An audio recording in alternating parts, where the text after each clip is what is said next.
تتحكمش. والايطاليين والدجالين معتقدين بهذا الامر، وبتقول لي هي من بقها كل 3 سنين لازم يجي لها ولازم يقضوا اليوم ده في الهرم هي ومجموعه.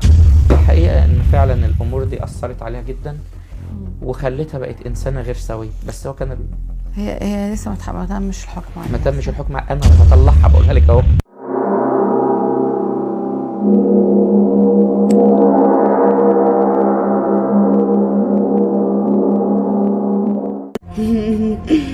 Raurikia sarakum sauraku ala orako sahahit ahawalom lahi astataku ka arka sala umala atkaho saraish yasala ukumalar sariya shadagora gomlara saragia daurago zara ora.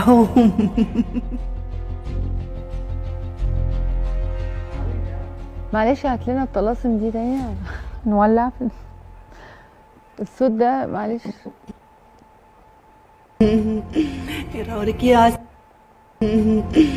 Raurikia sarakum sauraku ala orako sahahit ahawalom lahi astataku ka arka sala umala atkaho saraish yasala ukumalar sariya shadagora gomlara saragia daurago zara ora. محدش يقول لي ان ده تعب نفسي، محدش يقول لي ان ده تعب نفسي.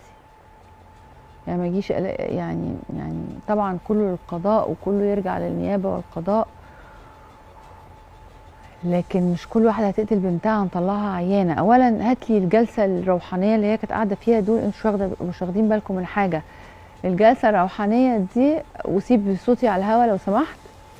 الجلسه الروحانيه دي هي قاعده حاطه قدامها البتاع اللي بتخبط عليها دي، وورا خالص الاسود اللي في الباك جراوند ده ورا دي ناس بصوا اللي ورا خالص قدام المربع الحديد الاسود اللي على الارض ده، دول ناس قاعده كتير جدا.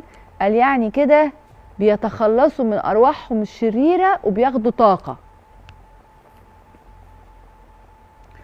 واللي هي بتقولها دي واضح انها طلاسم، ولا دي لغة ولا دي لهجة ولا دي اي حاجة خالص.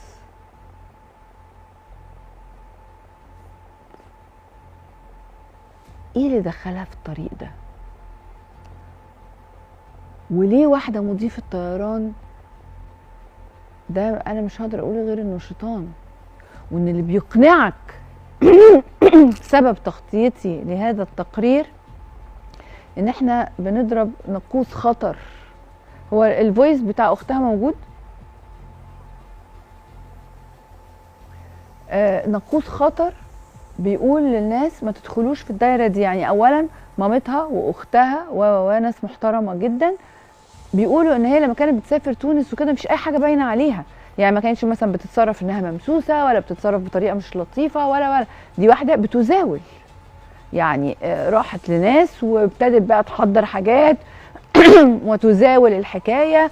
الله، وتروح تبات في الهرم وتروح تبات مش عارفه فين وتروح تعمل ايه. طبعا انا مش مصدقه حكايه تبات في الهرم دي، لان يعني هناك امن وهناك، فطبعا دي قصه يعني ده مش حقيقي.